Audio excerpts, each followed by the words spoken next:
And we're live.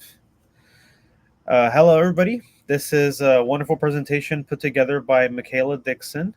Micaela is the founder and the principal researcher of UX design for AI. And she's here to give us a little taste on her unique background and what she's hoping to cultivate for the future of UX designers. Um, Michaela, it's a wonder to have you. You have such a diverse background, and you've been traveling quite a bit throughout your career. Joella saying, "Go, Michaela! You got fans over here." You. Hello. Hi, guys. Thank you so much, Joaquin, for the introduction. It's been lovely to see this first day of the Human plus AI Symposium. Obviously, I was working, but I was checking what my colleagues before me were talking about. Everything has been so interesting, and I'm sure the other 2 days are going to be just as lovely. Today, I am here to talk about designing for a people centered future. And as a UX designer, AI caused me a lot of confusion and caused me a lot of drama and caused me many, many questions about my future, my career. What could I do to keep up with this technology and with this information and all of that? But mostly, it brought me some confusion in terms of okay, this is all very nice with these machines, but what are the people included when we talk about AI? Um, so basically, um, my first introduction to AI was when I was trying an AI software myself um, for about like 2.5 years ago, 3 years ago, if I'm not wrong. And I had a bad experience from a user point of view. I had a very bad experience because I didn't know what that thing could do. I didn't know how that thing was using the information I was putting into it. And that made me question what we're doing, to be quite honest. Like, what are we doing here? So basically, this talk is gonna try to bring to UX designers, but not only UX researchers, product designers, and people that are interested in AI and design and in people, to be honest. Some clarity on our future and how to navigate through this mysterious waters of AI. So basically, just a little bit of a background. Joaquin already said a bit, but I am the founder and researcher of UX Design for AI, which is a growing open source with an amazing community of UX practitioners that are trying to understand, research, and navigate through AI in an ethical and just people centered way. I have an Instagram where I talk about it, where I teach things and guidelines and best practices about UX design for AI. And we also have a lab that we take challenges together, we read together, and there'll be an open source website coming soon. But I'm not gonna promise any dates because I cannot do that at the moment. But just be aware that that's gonna happen at some point. So let's get to it. So basically, uh, this is the question that probably I hear the most. I'm already a UX designer or a product designer, or I'm learning UX right now. Why should I learn UX for AI? What's the difference?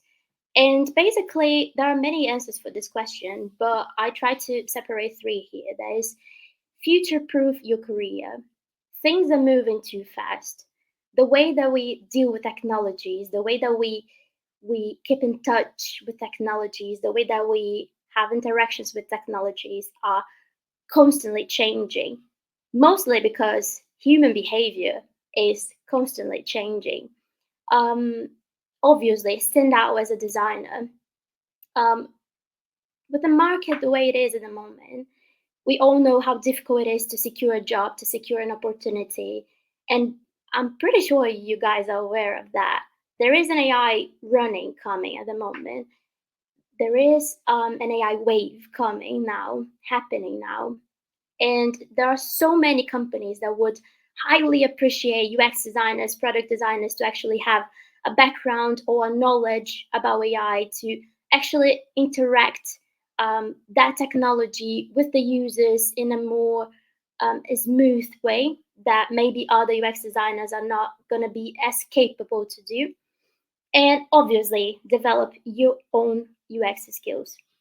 I can say that for a matter of fact that since I've started learning about AI, my skills as a UX designer, they've grown so much because there's so many things that I need to be aware of course as a UX designer, putting people first and all that. This is just basic. But because of AI is so complex and I actually need to explain that so well for my users and I have to integrate so well with my stakeholders to actually try to understand many of those things and terms that they use. That made me a much, much better UX designer. That's for absolutely sure. So I hope I answered that question, or a little bit. I tried. Let's move forward. Okay, so the role of UX in a people centered future. Um, as I said previously, UX design is so important. And we all know that there is no good experience without a good UX background. Um, and basically, the role of UX in a people centered future, I tried to separate again in three little boxes that, to be quite honest, just cannot compare everything that UX means, especially for this moment. So we have ethical design, we have simplifying complexity, and we have supporting critical thinking. But don't worry, I'm going to explain each of them so we don't get super confused. So, ethical design. First of all, let's try to understand a bit of what ethical design is. So, ethical design tries to help the users understand how AI works, how AI collects their data, how AI use their data, and as well, they try to make obviously things fair, things transparent, and also they try to help our users to navigate through everything that is legal, that is relevant for their knowledge, that is relevant for them to understand of the experience itself. So basically, ethical design is the same as we would think that ethical is, but obviously putting that in a design method. Um, and right after, we also gonna talk about simplifying complexity.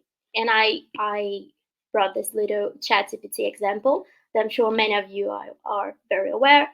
So we have explainable AI, which is a topic for itself, but I'm gonna try to just show you and talk to you about it, which is basically explaining all the capabilities of AI to your user. So using badges, icons, good UX writing to help your users understand the capabilities of AI, what AI can do, and what AI cannot do. So we set those expectations because obviously there are some users that they can think that AI can just do literally anything, and if the AI doesn't do anything, they're going to be very frustrated, and that's not what we want. And obviously, we have feedback and user control. Feedback is very interesting because there are many ways for us to help our users to give feedback within AI. I'm pretty sure that you're aware as well of ChatGPT when ChatGPT gives you an outcome and then you can give thumbs up or thumbs down. That's a very famous way of um, getting feedback from users. And user control in terms of regenerating the answer, or when, for example, again, ChatGPT, when it has written like a whole paragraph, you can pause that, you can regenerate that, you can try again. All of these things are in feedback and user control. And we have guided prompting, which is something new and is part of the future of UX. And it's something that we're going to need to adapt our AI products to have, definitely. especially when you do UX research with AI products and you realize how scared people are of AI and how they really don't understand the capacity and how AI works and what AI can do for them. So here we have a little example of ChatGPT when you open it, and even before you say anything, there are these little examples like of things that you can type in as a little guided prompting that will help you to actually get the outcome you're looking for. It's weird that I cannot like just talk to you guys and see your little faces, because then I'll know that you're understanding, or if what I'm saying is just completely weird. I hope you're understanding. Supporting critical thinking. This is something that I usually don't see many people talking about, because we really need to encourage our users to check the outcomes. And that's it. We really need to help our users make sure that what AI says, because AI is very uncertain and sometimes it cannot be like 100% right of things.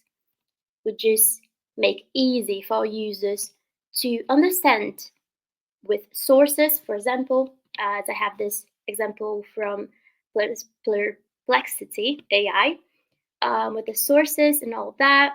So we need to encourage our users to basically search and make sure that those outcomes are real and not just biased or not just problematic or not just fake, basically. And I also have some of the challenges that we have when we are designing AI experiences. And there are again many, but I tried again to bring like three so we could discuss them quickly. So we have data quality and bias, we have user trust and acceptance, and we have ethical and regulatory considerations. So again, let's go to see them in a bit more detail. So we have data quality and bias. So something that I always say to the community, to UX design for AI, is that we really need UX research to help with data collection and to assure the quality of the data we collect. And unfortunately, there are many AI companies that are not doing that. And what happens is that they have biases, they have a data that's not actually useful for the problem they're trying to solve with AI, and they have all of this very clear um, problems that could have been solved with UX if you are including UX from the very beginning when you have an idea, when you want to actually solve a problem. So basically, this is one of the things that UX is very important, which is that data quality and bias. So of course, if you have a diverse data that's good, that's actually um, assures that comports a good range of diverse people, obviously with that you're gonna mitigate biases. You're gonna be people centered, and the data is actually gonna be useful for the problems you're trying to solve. We have user trust and acceptance here as well. And basically, as I told you guys before, we need to explain how it does what it does and why it does what it does. For basically, through all the experience that our user is going to have with our AI product or service. So the user is going to understand, and of course, because of that, the user is going to trust. So it's definitely a win-win. And we have some ethical and regulatory considerations as well to think about. So we have three that I took from the ethics guidelines for trustworthy AI, the European version. But I highly recommend UX designers to pay attention to these things, just like we do with the data protection and all that. So read a lot, read like books and articles and things that are actually important about ethical and regulatory considerations. And we know that can change from region to region. For example, in America it works in a certain way, in Europe works in a certain way. So be aware of where you are and what you're designing for, so you can make sure you're doing that correctly. So that we have lawful, ethical, and robust.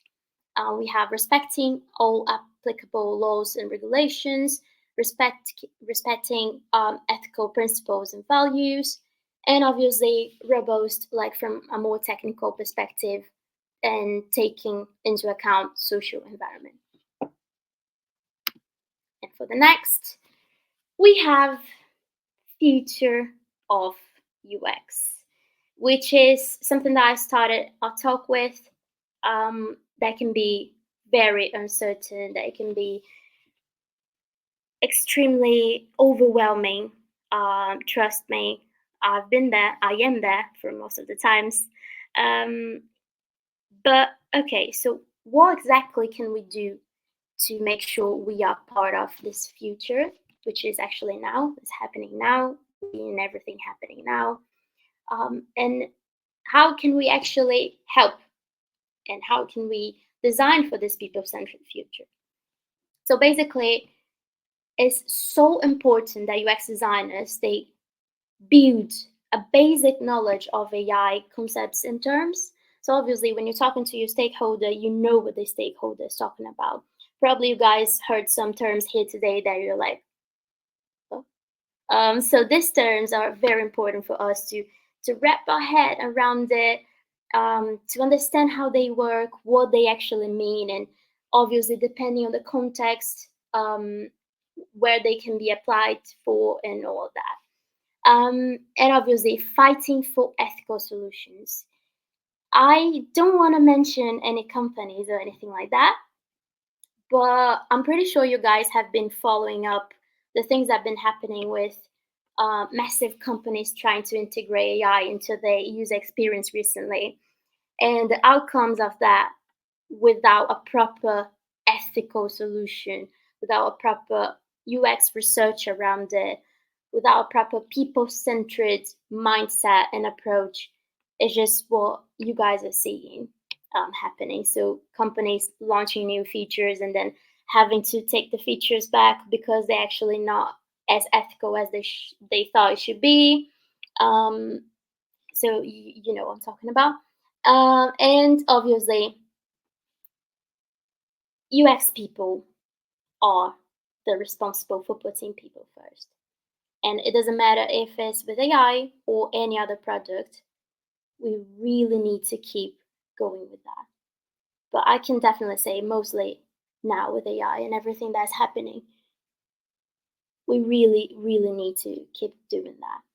And something that I like to say as well, and I was talking to my colleagues about, is that our behavior is changing because of AI. And the way that we deal with things, the way that we interact with things, all of those things are already changing. I'm gonna just give you a quick example of those changes. Is I was running some UX research this week, and we were talking about a new feature for a new app and all that, and the user was already expecting that app to be um, super uh, adapted to what the user was searching before, which was it was something that made me laugh. I was like, oh wow, machine learning.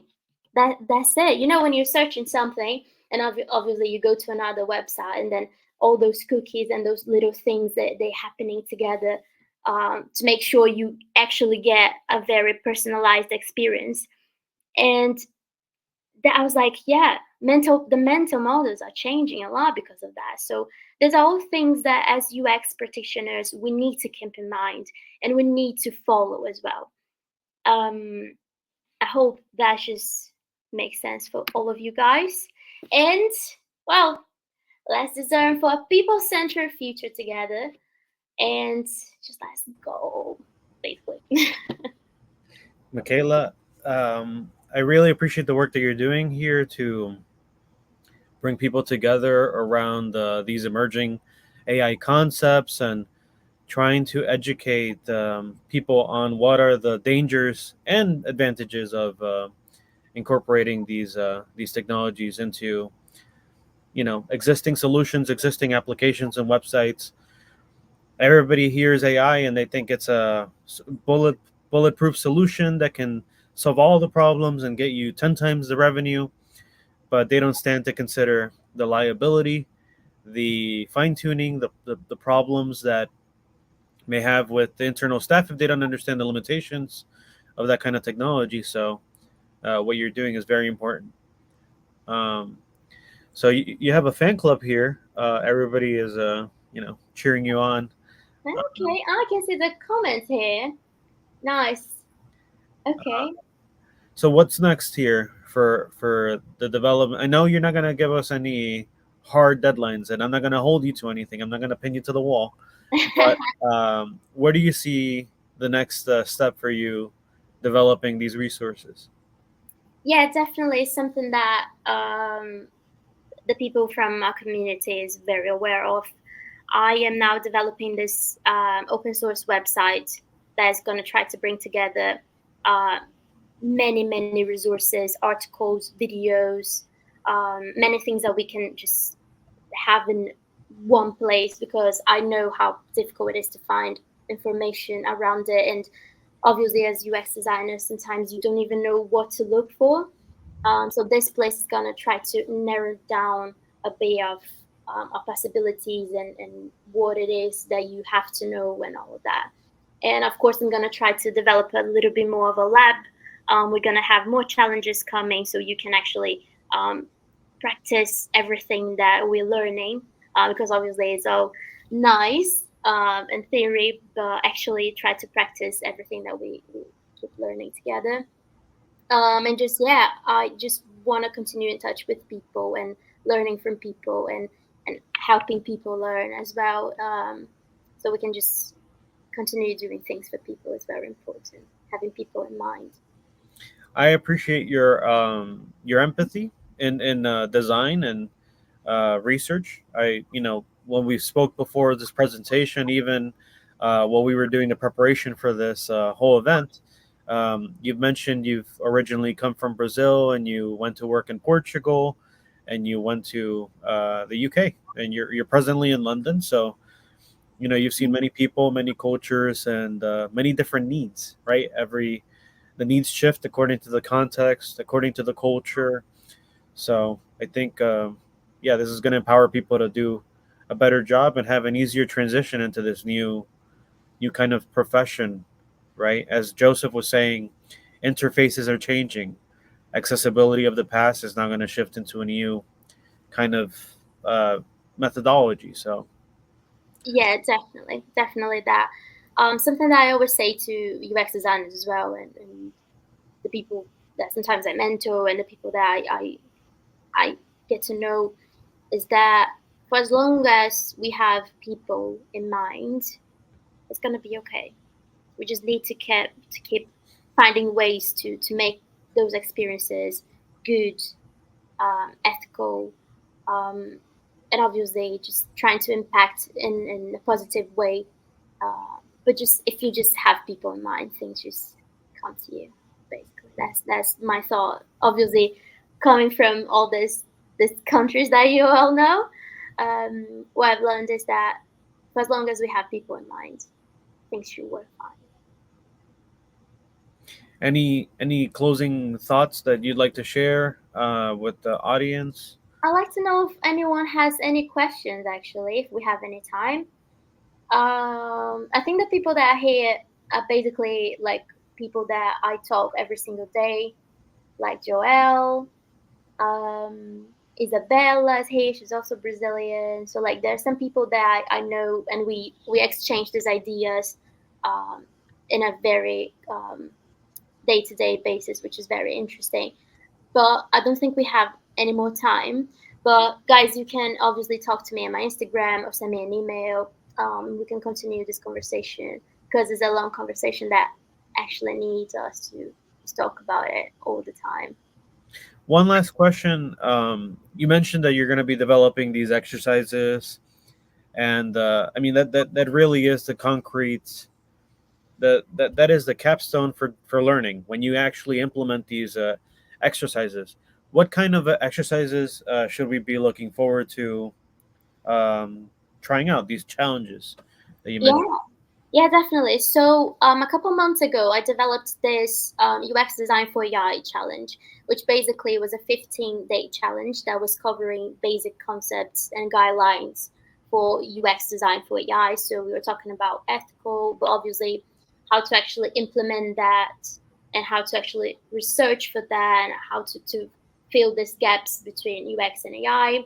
And the previous one that I think was launched next last month was user interface for AI, because I know obviously that many designers, they actually want to understand, okay, how to visually put that in. How can I actually make people understand what AI is without giving them a call and being like, okay, so this is what it looks like, blah blah blah. This is what we're gonna do. So I launched that one obviously after the theory one, so we could have more knowledge. So basically, what I'm thinking is continue with this theory and practical kind of challenges, so we can put the brain and the design hand to work at the same time.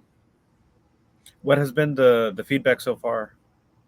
It's been so nice. There's a person here that he was a part of it, um, and it was brilliant. I swear, it was just brilliant. People were actually, the last time that I did it, it was also obviously I wanted to give them a little bit of a reward. So the best ones of that week, they would get like a 15 minutes face to face mentorship where we could go around a portfolio and future and AI and UX and all of that.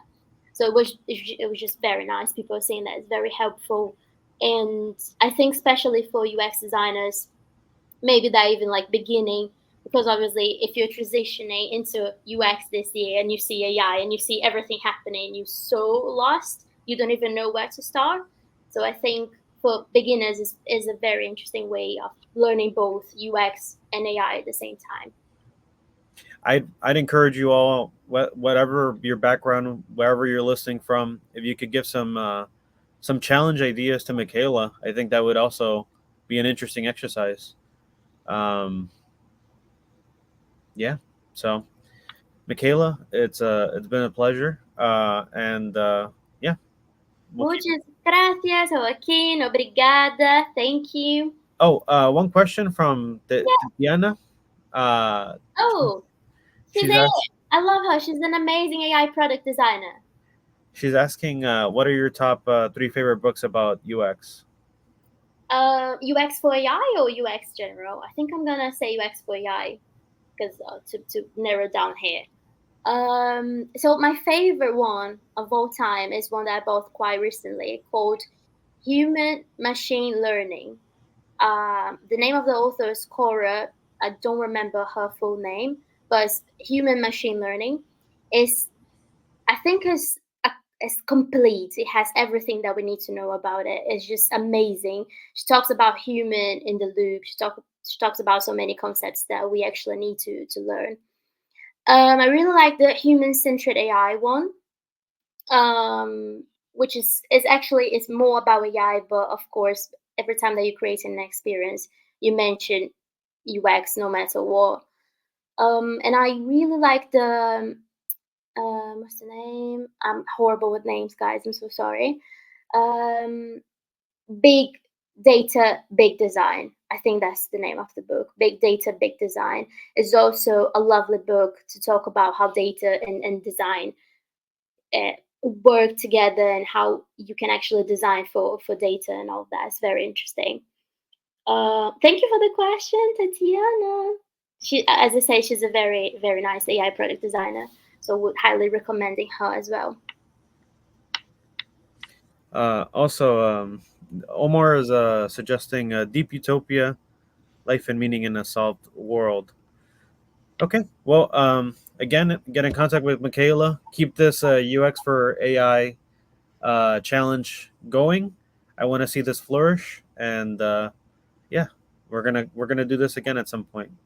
Definitely. Thank you very much, guys. I hope it was useful, helpful, and of course, it's just a tiny little content of everything that we need to learn and to talk about. But I hope it was useful and nice. thank you one more time, Joaquin. What you're doing is just amazing.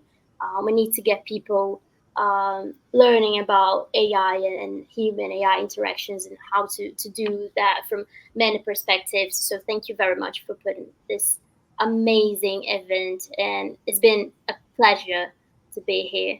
And yes, guys, thank you very much for coming as well. Thank you, Michaela.